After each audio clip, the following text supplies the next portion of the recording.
Hello everyone, I'm Professor Paul Carrier of the Western Michigan University Thomas M. Cooley Law School.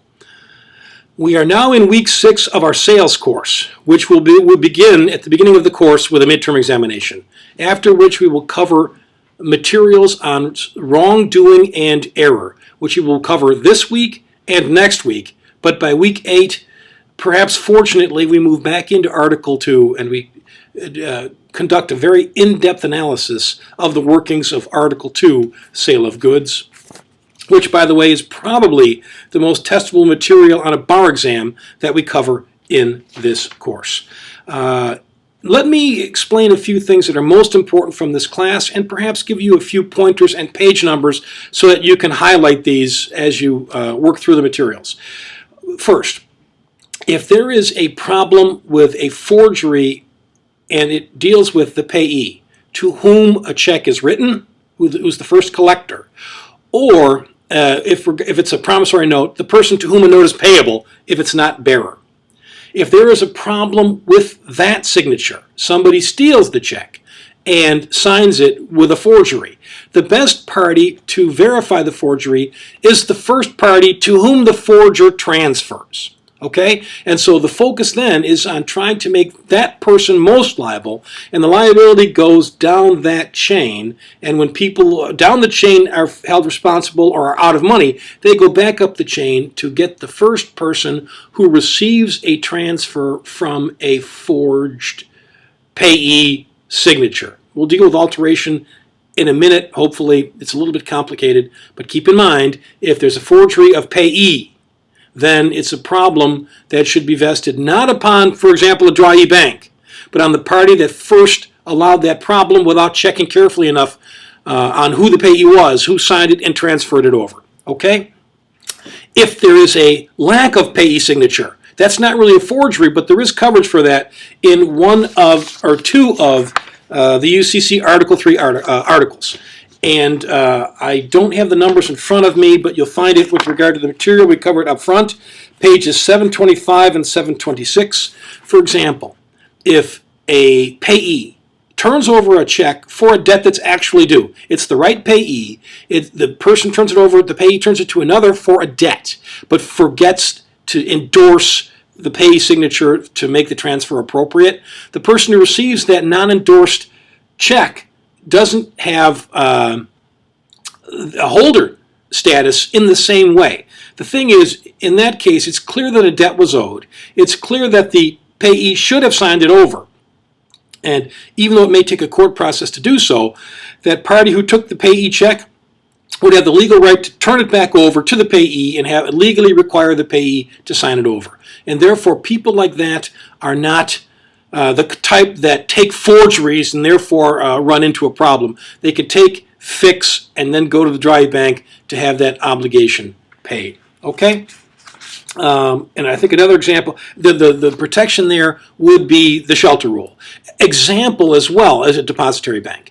If a payee takes a check and gives it to his or her bank for deposit, and he or she's the first payee, no transfer, but a simple deposit in his or her bank account.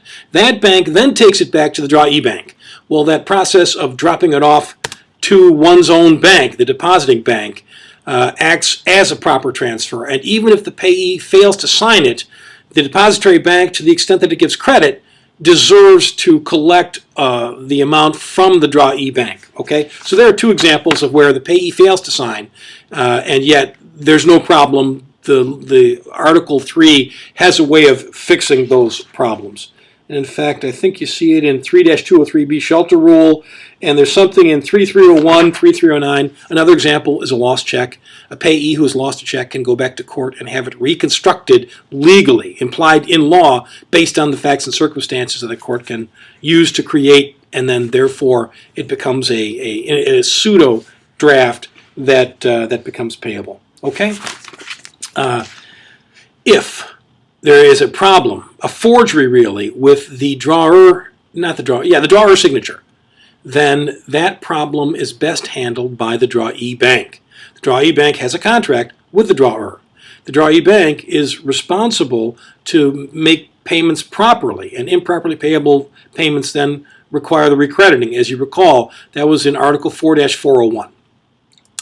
There's also probably a signature card. And so the e-bank should be able to look at the card to see if the signature of the drawer, payout to the order of, is appropriately taken care of.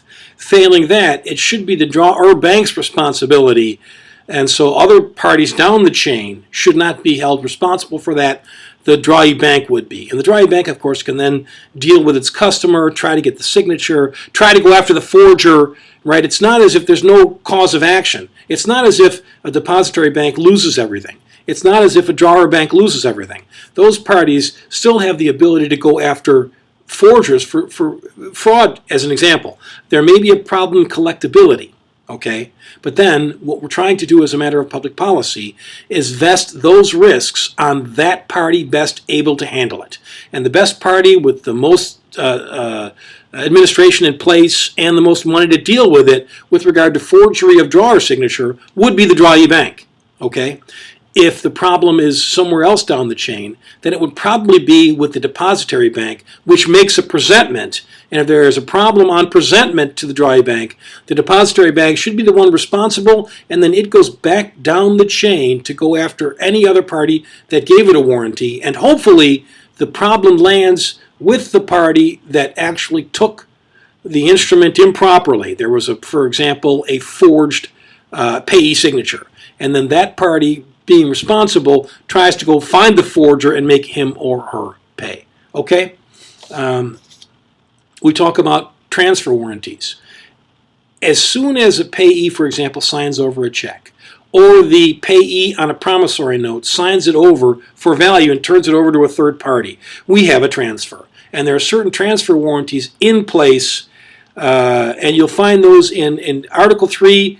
It's, I believe, sections 416 and 17, or 417 and 18, which have similar counterparts in Article 4 for checks, which would be 4207 and 4208. At the point where the depositing bank, somebody takes a check and says, finally, I'm done here, put it in my account, and take the check, my bank, to the drawee bank and collect on it, please, for me, and credit my account. That is the presentment. The party that takes the draft or the check, in most cases, to the final drawee bank where it's supposed to be paid, makes certain presentment warranties, right? And those, other than the forged signature of the drawer, there would be a problem if there's a mistake at that point in an instrument and its collection, which would be a breach of presentment warranty.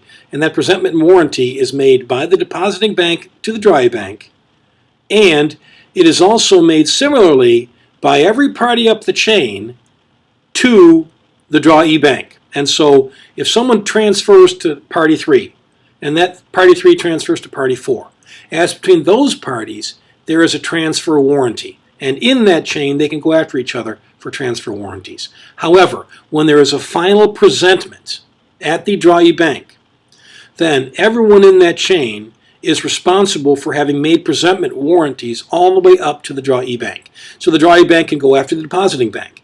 If that's out of business, it can go to the party that deposited in the depositing bank. If those parties are bankrupt or out of business or unavailable, you can go after the party that transferred it to the party depositing it in the depository bank. And those would be presentment warranties to the drawee bank, okay? But if you take the drawee bank out of the equation, as between the other parties in the chains of transfer, you would deal with the transfer warranties. And one thing you'll note, if you look carefully at the language with regard to transfer warranties, one of the things that is involved there is alteration. There's a focus on alterations, which is, for example, payee signature, etc. And the, no, wait, I have to check that. I'll cover that in class, by the way. But at least let me do this. Focus on whether presentment deals with payer, drawer signature problems, forgery with the drawer signature, as opposed to presentment, which deals with the other. One has a focus on forgery plus alteration. Alteration is typically a presentment warranty problem as it goes down the chain. A little complicated. I'll go over it in class, okay? And of course, finally, there's also this concept of conversion. Anytime someone has a draft, for example, or a promissory note that they should not have, they can be forced by an action of replevin to return it. If they have collected value for it, they could be forced by conversion to have turned over or disgorged the value that they had received for that improperly, if they are in fact liable for breach of a presentment or a transfer warranty. Okay, let me point it out. If you want to, again, focus on what's really going on here as between who's responsible for a forgery of the payee name and who is responsible for the forgery of the payer or drawer name. You can look at the question on page 748. The first two sentences basically make the point. If you want to look for the 4 exceptions to where there is a failure of payee signature, but an oversight and a mistake that can be fixed. You'll find that at the bottom of 725 and the top of 726 in the 11th edition. If you want to look at the warranty liabilities, that begins on page 726. Conversion liability is actually 3-420. It's the restatement, basically, of common law conversion. Okay? In the Leeds case, if you wanted to get to the most important bits of that, you would focus on the bottom of page 732 and the top of page 733. And what we learn is that a depository bank that makes a mistake in payment from some kind of problem with a negotiable instrument has strict liability for conversion. And therefore, they can't pass that on to other parties down the chain. They have to go after the party that made the mistake to them or the party before that made the mistake and going back up the chain. If that doesn't make sense, hopefully it'll be more clear during class. If you talk about forgery of the drawer signature, keep in mind the famous Price versus Neal case.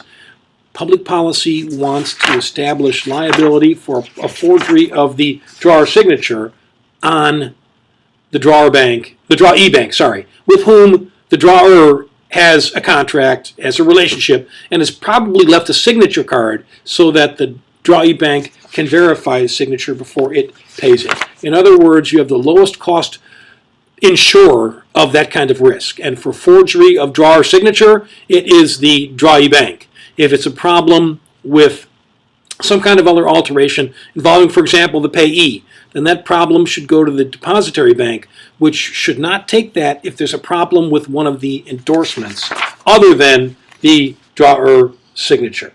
Okay? Wachovia Bank, what is the main point there? If it's a problem with forgery, the drawee bank should be the one that bears the risk and fixes the problem and potentially bears the loss. If it is a problem with alteration, and this is a key, then the problem should rest with, in this case, the depository bank, which was in a better position than the drawee bank to determine whether or not there had been some kind of a forgery, some kind of alteration of the material. In Wachovia, it was actually an alleged forgery or alteration of the payee signature. And in that particular case, if it was forgery, the drawee bank might have been responsible. If it was an alteration, that problem should have been vested on the depository bank. Okay, that should do it for today's material, or week 6's material, and I'll see you in class.